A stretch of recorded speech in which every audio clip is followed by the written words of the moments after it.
Bien, ya está con nosotros en el estudio el doctor José Antonio Corzo, médico especialista en traumatología y cirugía ortopédica.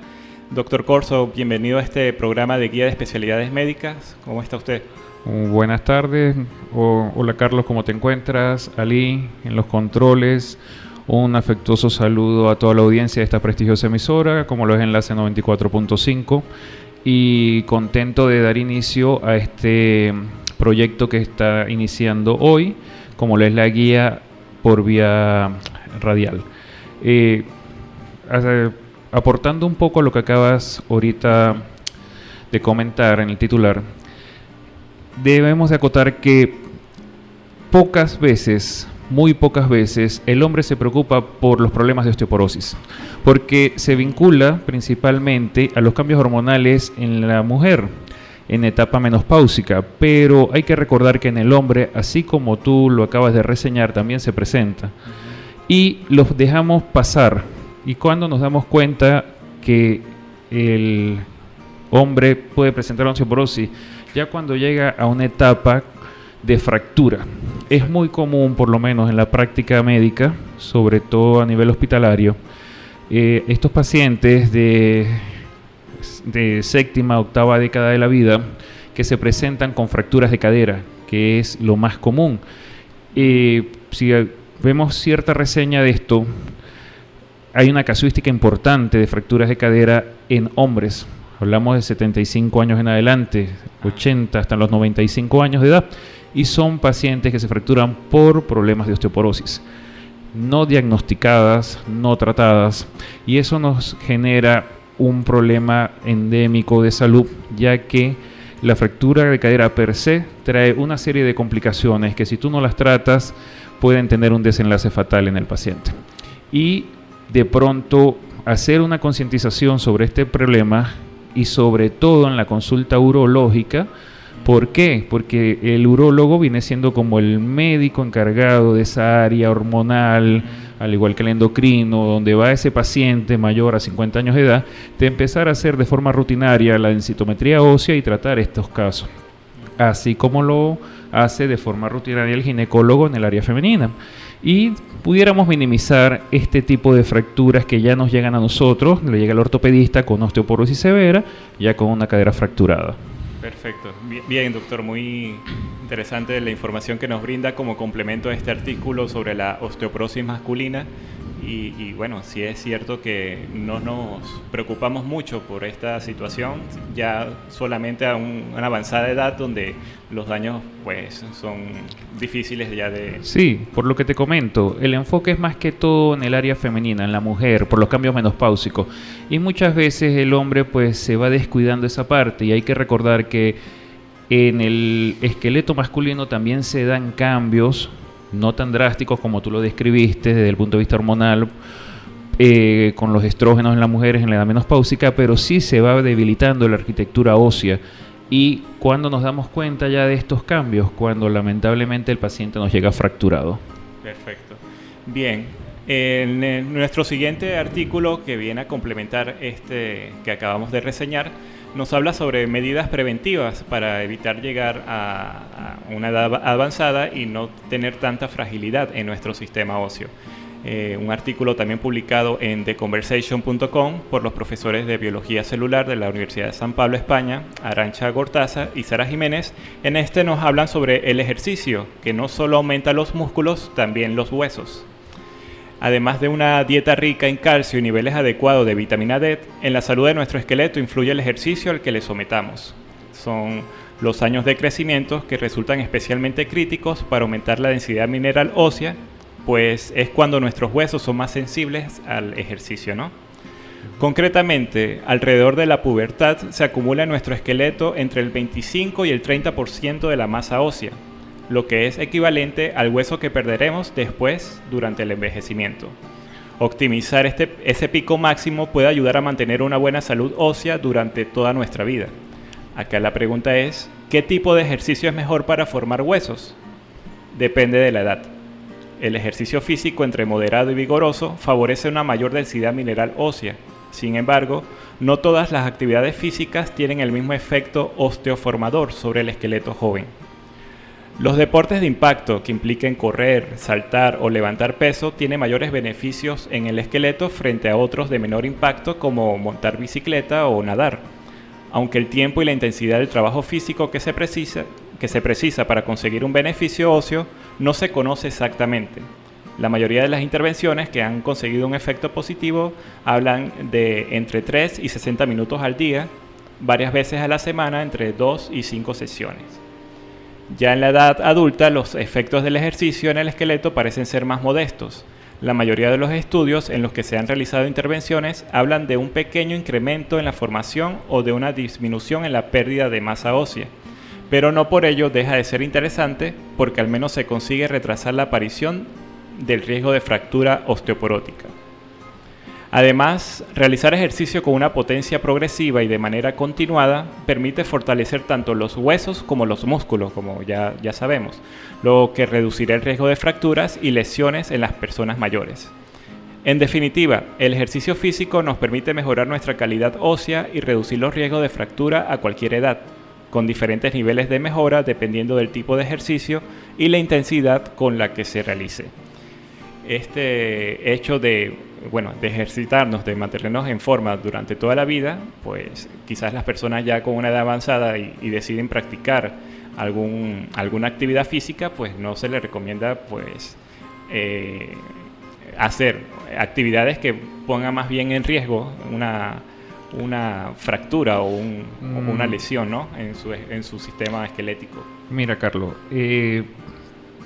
vamos de pronto a hilar el primer tema con y vamos a enfocarlo desde esa persona mayor de 40, 45 años de edad que por biología naturalmente ya viene en un declive de su pérdida de masa muscular y por consiguiente empiezan a ver esos pequeños cambios a nivel estructural del hueso por cambios hormonales en el caso de la mujer y en el hombre por los cambios propios que van llevando la edad.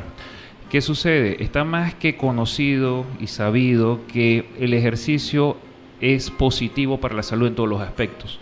En estas pacientes, en estas personas 40, 45 años de edad, es recomendable el ejercicio de impacto bajo, moderado, porque si son personas que están iniciándose en estas etapas, que no están acostumbradas a una actividad física regular, y tú los empiezas a someter a ejercicios que vengan de gran carga de peso, de mayor intensidad, van a generar lesiones. Y eso es algo que me pasa mucho en la consulta.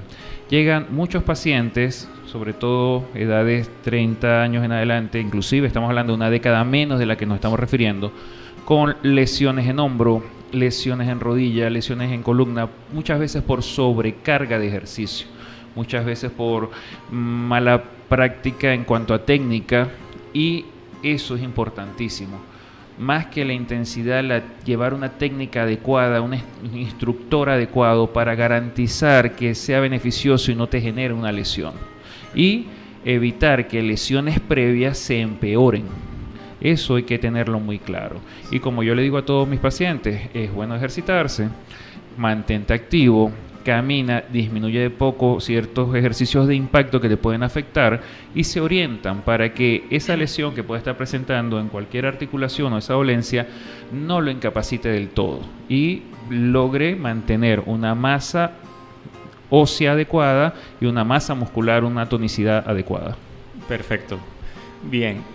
Recuerden que si desean contactarnos pueden hacerlo vía WhatsApp al número 0424-727-3842, donde estamos conversando con el médico especialista en traumatología y cirugía ortopédica, el doctor José Antonio Corzo.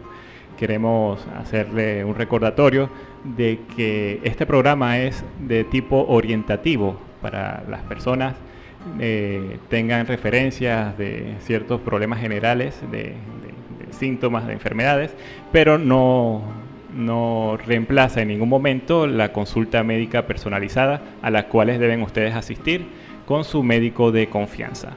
Doctor, bien, ya en esta sección pues queremos conversar con usted sobre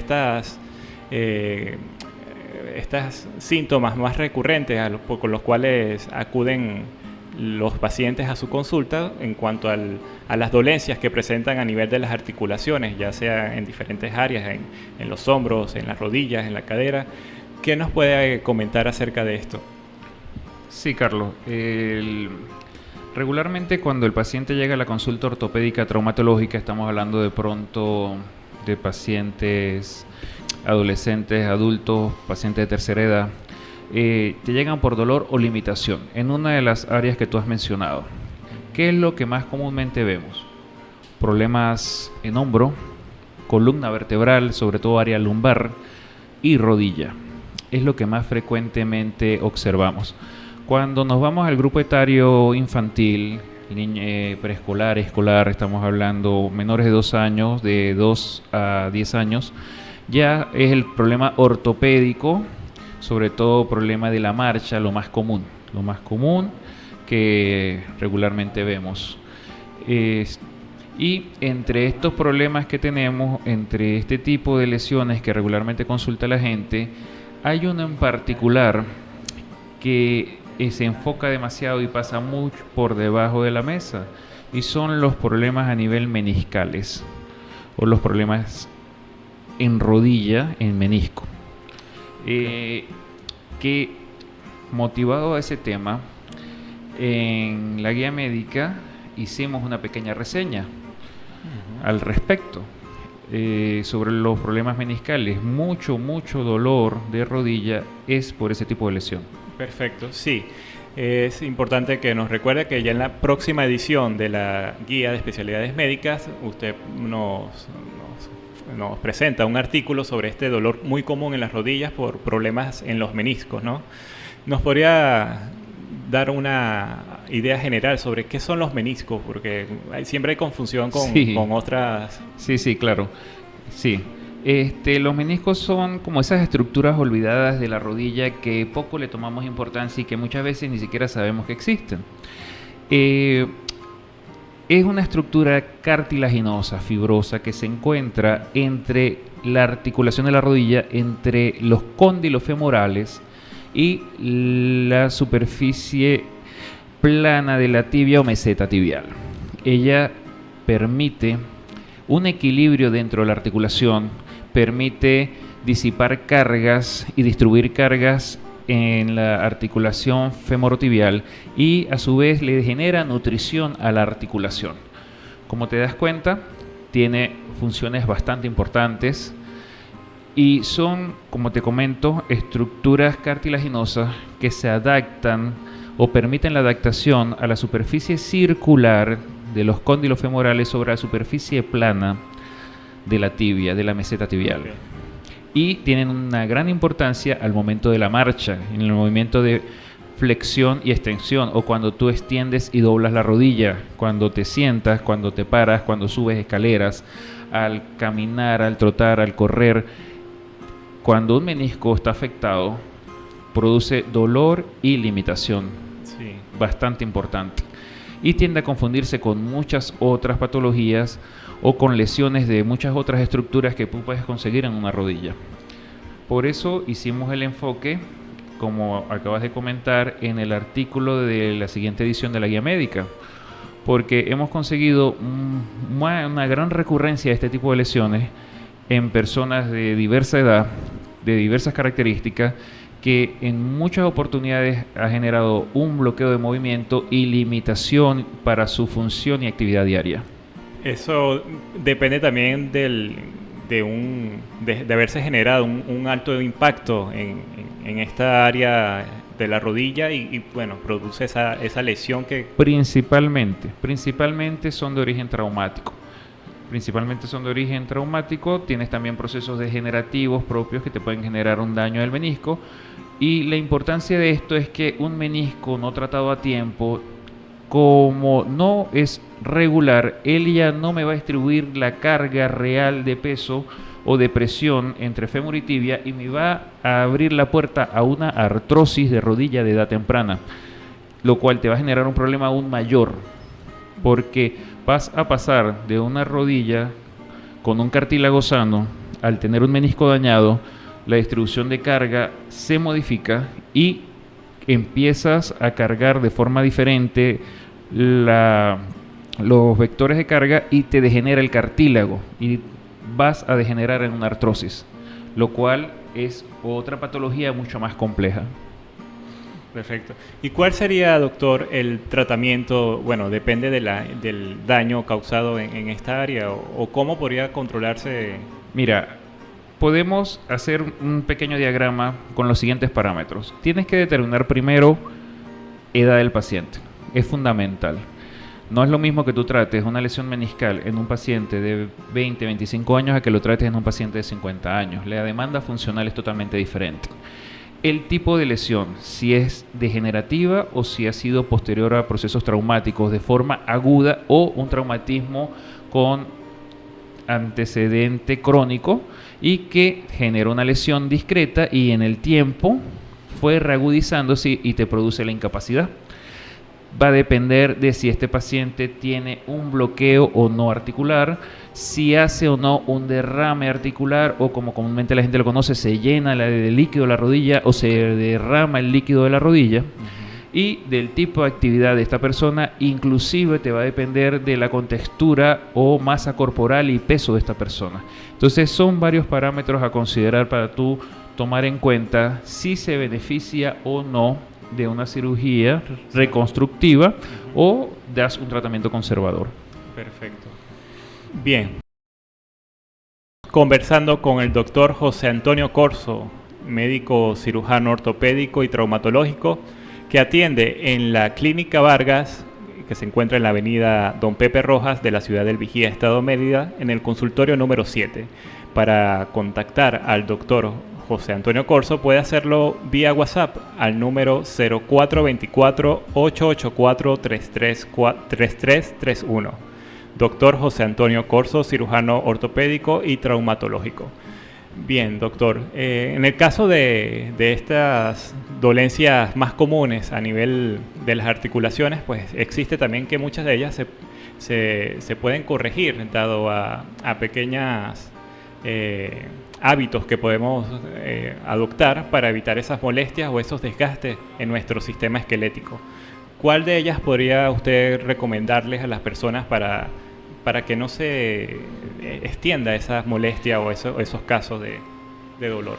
Mira, ahorita que tocas ese punto importante, podemos hablar de lo que es la consulta por problemas de columna. Muchas veces, sobre todo columna lumbar, los problemas vienen dados por postura, higiene postural, la manera en cómo la gente se para, la manera en cómo la gente camina, la manera en cómo hace de pronto actividad física, por la parte ergonómica, y nos referimos a áreas laborales principalmente, instrumentos laborales, como de pronto en el caso de las oficinas, las sillas. Una silla poco ergonómica con un espaldar no adecuado te va a generar a mediano plazo un dolor lumbar, te va a generar una posible sinovitis facetaria. En el caso de pacientes o personas que trabajan de forma forzada, podemos hablar de las personas del área del campo, que es muy común en nuestra zona, los mecánicos que de pronto no tienen la mejor ergonomía muchas veces en sus talleres, nos llegan mucho con problemas de este tipo, dolores lumbares, incapacidad, limitaciones para la marcha, y que con ciertas modificaciones en sus hábitos corregimos muchas veces este tipo de problemas.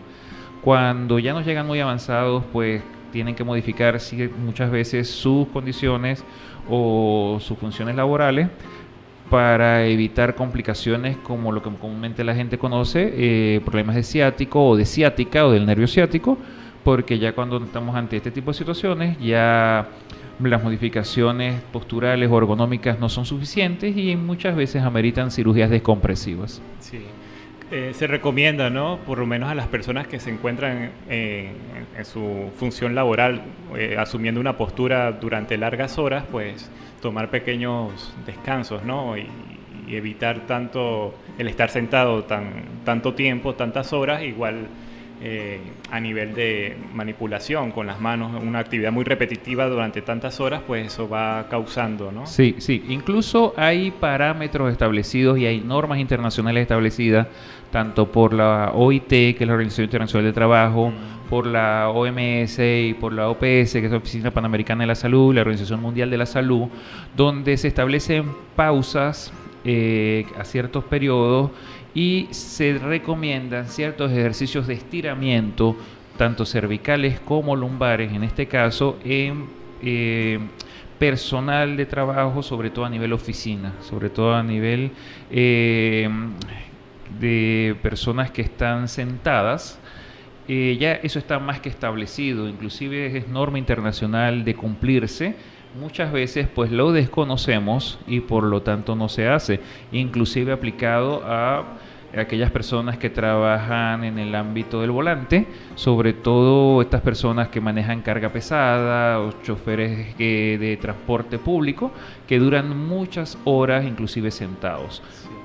Doctor, y en el caso quizás de los jóvenes o dadas estas nuevas herramientas tecnológicas, ¿no? De que dado al estar constantemente viendo el celular con una postura, sí, también debe afectar, bueno, afecta bastante Ahorita que tocas ese punto, ya se describe desde hace unos años incluso adormecimiento, sobre todo en el dedo meñique, por inflamación o daño a nivel del nervio digital del meñique o inclusive del dedo pulgar, por el uso repetitivo y constante del teléfono celular. Ya se establece inclusive un síndrome al respecto de eso. Sí, que se debe presentar a muy corta edad, ¿no? También. Mucho, porque ya tú ves niños desde 5 o 6 años de edad con celulares en la mano. Y eso como una de las tantas cosas que puedes presentar. Tienes también problemas cervicales por la manera poco adecuada muchas veces de la higiene postural que ellos presentan cuando tienen los aparatos tecnológicos o están manipulando dichos aparatos, y eso es un punto también que debería de enfocarse, sobre todo los padres, de controlar ese tipo de dispositivos de estos niños. Exacto. Bien. Bueno, hemos llegado al final del programa Guía de Especialidades Médicas. Agradecemos al doctor José Antonio Corzo por su visita y compartir con nosotros esta información tan valiosa relacionada con los principales problemas que podemos presentar a nivel esquelético. Doctor, unas palabras finales. Sí, para mí fue un gusto estar hoy aquí con ustedes, tocando ciertos tópicos en forma muy genérica. Les recuerdo que estamos a su completa disposición y atención a través del 0424-884-3331, número de contacto directo, para canalizar cualquier consulta de forma personalizada. Centro Clínico Vargas, piso 2, consultorio 7. Estamos a su completa disposición. Gracias, Carlos. Gracias por el equipo de Enlace 94.5 por habernos seguido hoy este programa y que este proyecto siga adelante y sea lleno de éxitos. Bien, doctor, muchas gracias. Bueno, este programa llegó a todos ustedes gracias al patrocinio de Guía de Especialidades Médicas, el directorio impreso y digital donde encontrará profesionales de la medicina que atienden en la ciudad.